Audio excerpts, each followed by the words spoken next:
Thank you for joining us today on Breaking Down the Barriers on KZI 88.7 FM. I'm Beverly Reeves, your host for today's show. Breaking Down the Barriers is an initiative of the Austin Independent School District. This program was created to provide information on resources, programs, and district initiatives to support our families in preparing students for success. Today's guest is Dr. Andrea Lyons, Interim Director of Student Services. She is with us today to discuss student registration and the transfer process. Thank you for being here. Good morning. Thank you for having me. Tell us a little bit about yourself and your experience with the district. I've worked for the Austin Independent School District for 20 years this month, and I've been working with Student Services for 3. Okay.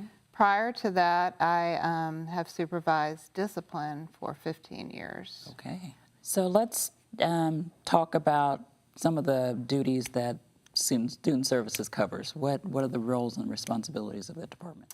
Well, I think one of the roles that is most familiar to families and staff is transfers. Okay.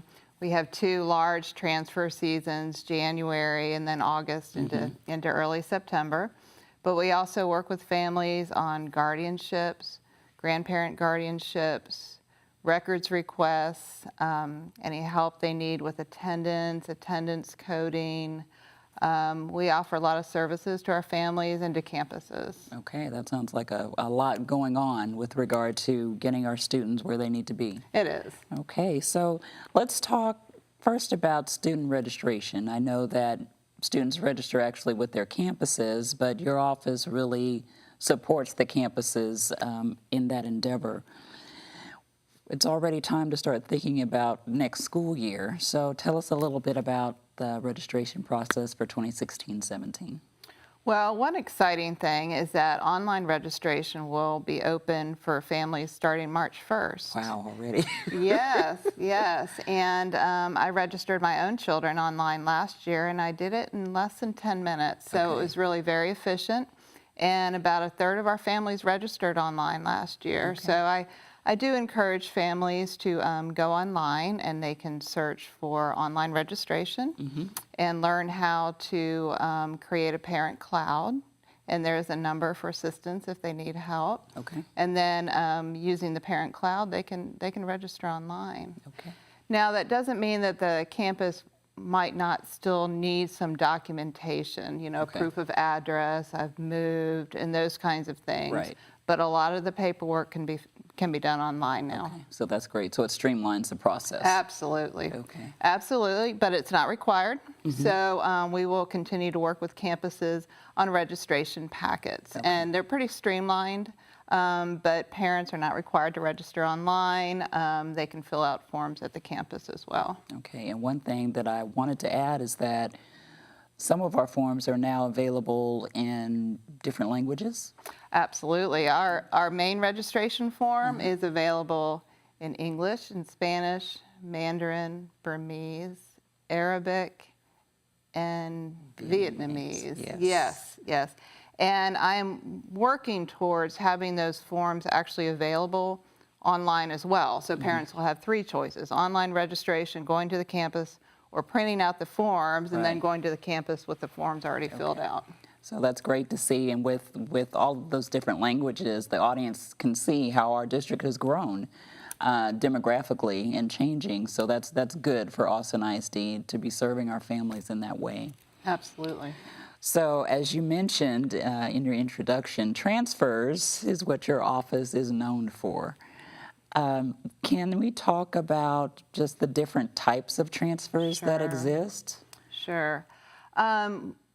The biggest types of transfers are priority and general. Okay. And when we talk about priority transfers, we're talking about majority to minority, Okay. sibling, and tracking. So majority to minority means if a student's at a school where their ethnic or racial group is in the majority, they can ask for a transfer to a campus where their racial or ethnic group is in the minority. Okay. And those are automatically approved, except for starting in 16-17, they won't automatically be approved to frozen schools. Okay. The two other type of priority transfers are sibling, if the family already has a sibling at the school that the younger child wishes to go to, and also tracking. If a student's been on transfer to a school for the two highest grades and want to track to the next school, that would be, along with their peers, that would be what a tracking transfer is. Okay. And then we have general transfers, which are for all sorts of reasons. And we also have curriculum transfers, which we can talk about a little bit more later when we Okay. talk about programming. Okay. So, and what is the process? I understand that the district changed the way it processed transfers. I remember years ago we used to have families camping Right. out in the evening, so we Right. wanted to discourage that, and we made some changes. What's the new process for? And it was cold. It was Yes, in the it was middle very of the cold in winter. January. Yeah, so several years ago, we moved from the first come, first serve to a lottery. So any transfer request that's submitted during the month of January is treated the same, whether it's turned in the first day or the last day. And by lottery, I mean that if you turn in a general transfer request, we work with campuses on how many spaces they have available at each grade. And then we run a lottery, and we fill whatever spaces we can, and the rest of the students are placed on a wait list. Okay. And I'd like to make a comment about the wait list. It's still very early in the semester. I mean, it's just February. And so I want families to know that if they got a letter saying they're second or third or something on the wait list, be patient, because there's still a lot of churn that goes on in the spring Right. and even into In the summer. summer. So I just, Glad to put that you out. can hold on to hope for that. And if you change your mind and you decide you're not interested in that school, you can call us and we can do a change in the school that you're requesting. Okay. And just for clarification purposes, can we talk about what it means to have transfer space at a campus? Sure. So each fall, we work with principals on projections for their schools. And that's based on trends at their schools by grade over many years. And we use those projections for staffing. And then we approve all of the priority transfers that we can. And then we look at how many students are now projected in that school to go to each grade, and do they have room to take additional students? Okay. So it's quite a process. And then at that point, we can run lotteries on whatever space we feel like they have. Right. So the space is based on grade, not based on the entire campus. That's right. It is grade-based. Okay. So just wanted to make that clarification, because parents get a little bit confused when it comes to space and Right. what space means. Right. So when it comes to submitting a transfer, what kind of documentation is required? Okay. There is a transfer form. In fact, it's online if somebody Oh, wants okay. to print it out, and we do accept those through the mail.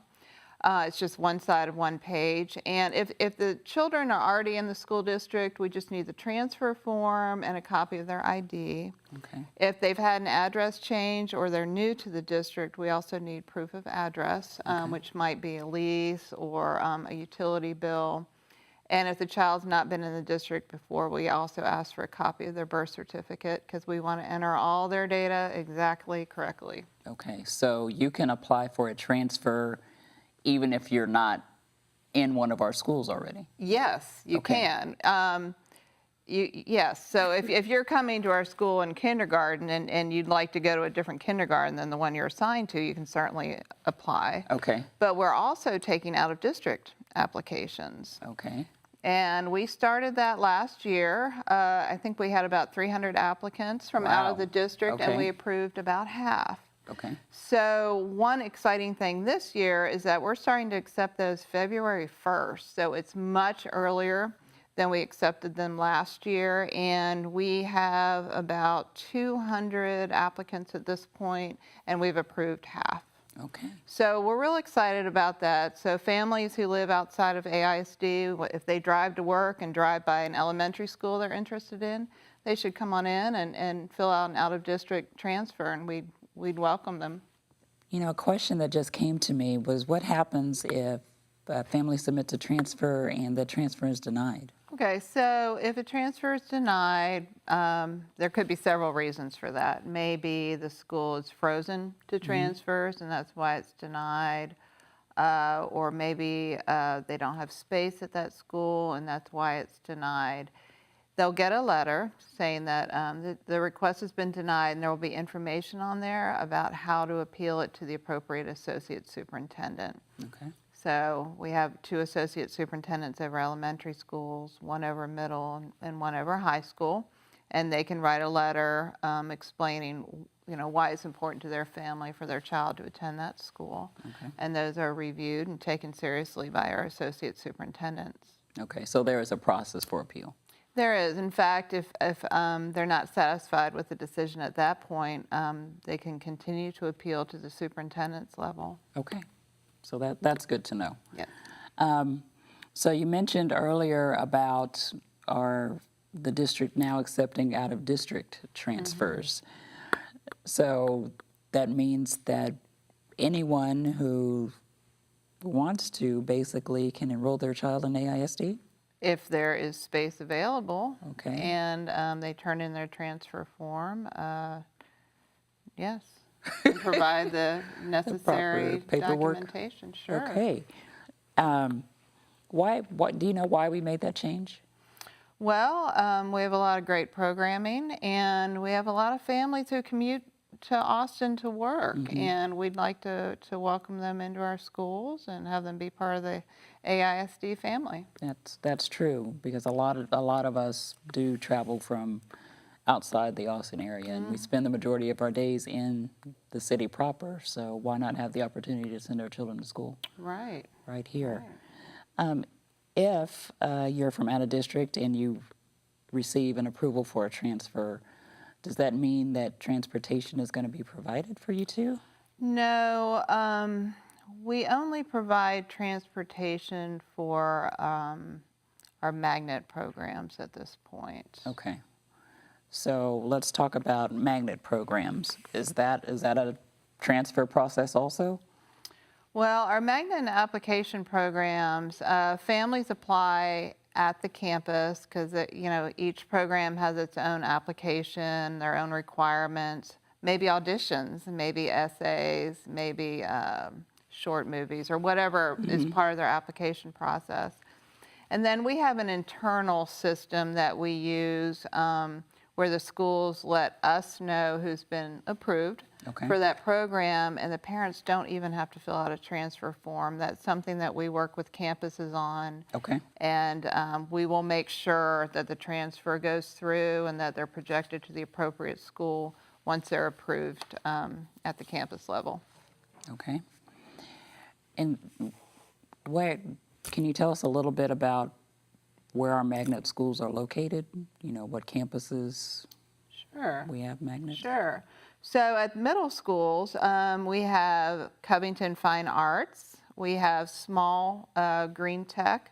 We have a magnet at Fulmore Middle School, a magnet at Keeling Middle School, and we have Lamar Fine Arts. Wow, okay. And then at high school, we have a couple new ones for next year, which is exciting. We have the Academy of Global Studies at Austin High School. We have the International Baccalaureate at Anderson High School.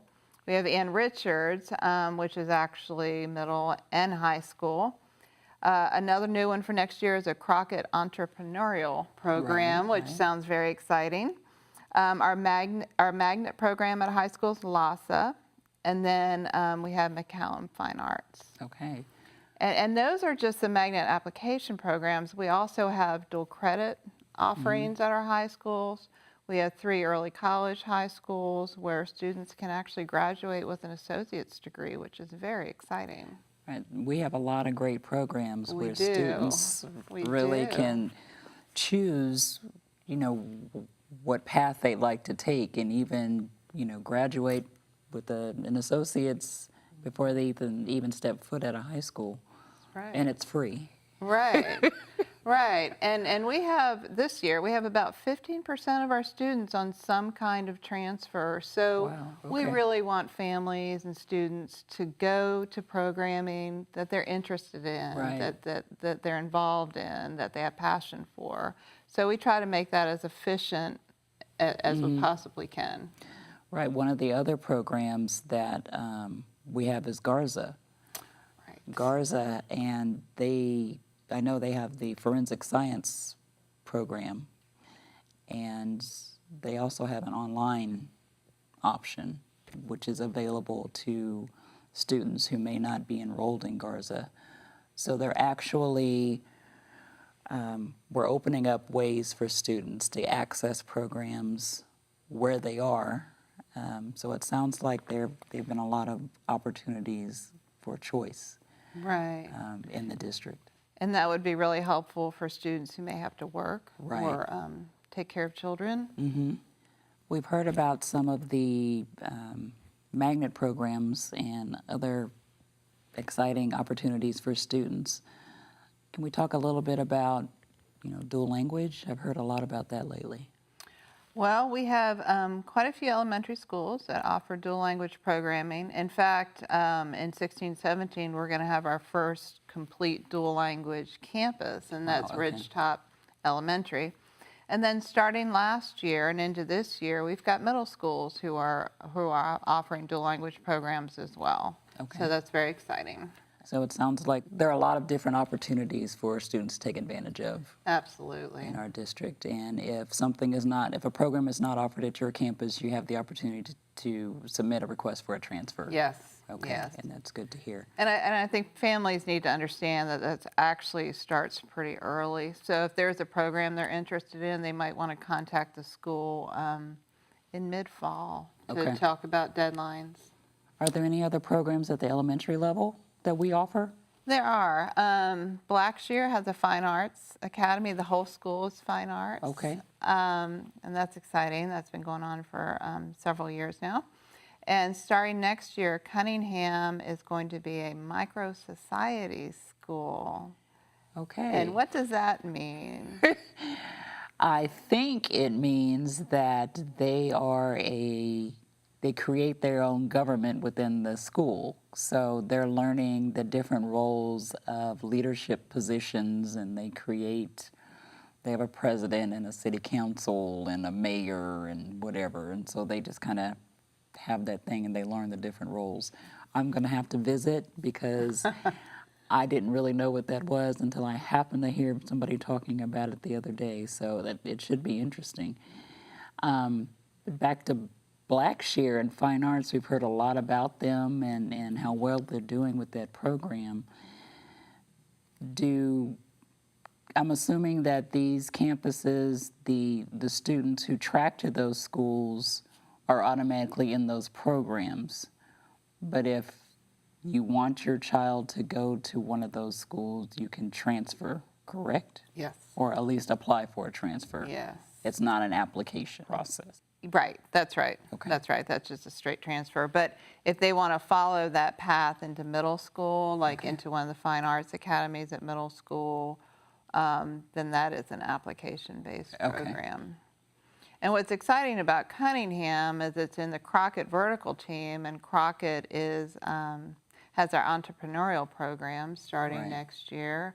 And Bdtb, which feeds into Crockett, has an Einstein program, which melds well with the entrepreneurial program. So it sounds like the students are starting very early. Yes. At the elementary level, learning the skills that they can take through these different programs throughout their education and focus on a certain area that they excel in or that is interesting to them, and really come out of high school with a true, skill, a career almost, and an associate's degree at that. Right. And so if you choose well, classes, Right. programs, don't get senioritis and start taking the classes to get the afternoons off, then you can really pick the programs and select strategically so that you can get into those programs that really fit what it is that you want to do in life. And I think it really is exciting that we're focusing on programming and not just what school is in your neighborhood. I mean, Correct.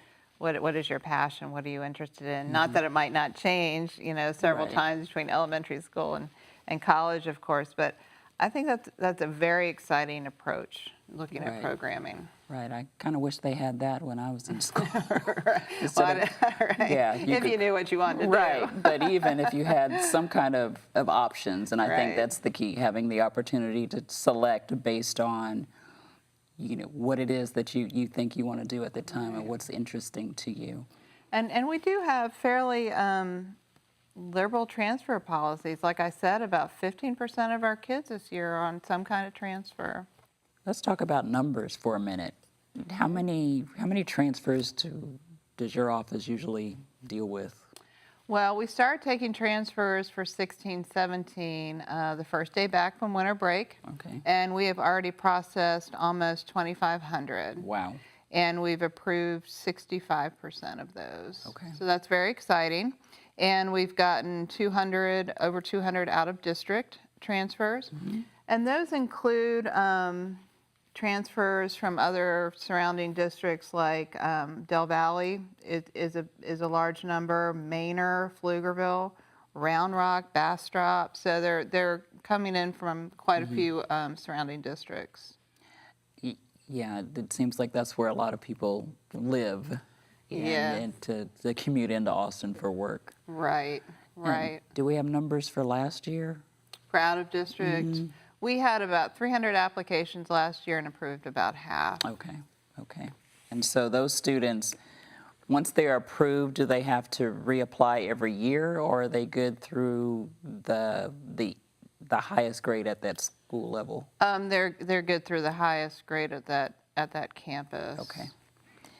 And is there any reason why a transfer could be taken away? There is. In isolated cases, campuses may need to revoke a transfer, and that's if the student's not, their attendance isn't good, or they're not doing well with grades, or they're having disciplinary issues. If the campus has worked with the family for, on interventions, what can we do to help, tutoring, counseling. I mean, whatever it is that the campus can do to help, campuses can revoke a transfer. Okay. So once you receive it, it's not permanent. That is true. Yes, That is so true. there are expectations of the student and the parents. Yes, there are. Okay. There are. But we take their revocations pretty seriously. Campuses need to work with their associate superintendents if they think they need to revoke a transfer. Okay, so it's not like on a whim. No, absolutely They not. have to get secondary approval. Right. Okay. So we know that we've opened up the doors to surrounding school districts. Has that had any kind of negative impact on the district in any way as far as enrollment at certain campuses, or have we only seen the positive? Part of the policy for out-of-district transfers is that they won't, out-of-district transfers won't take the place of an AISD student Okay. for transfers that are turned in during the month of January. And then after the month of January, it's first come, first serve on the wait list if there's Okay. a wait list. Okay. But no, I only see positives. Okay.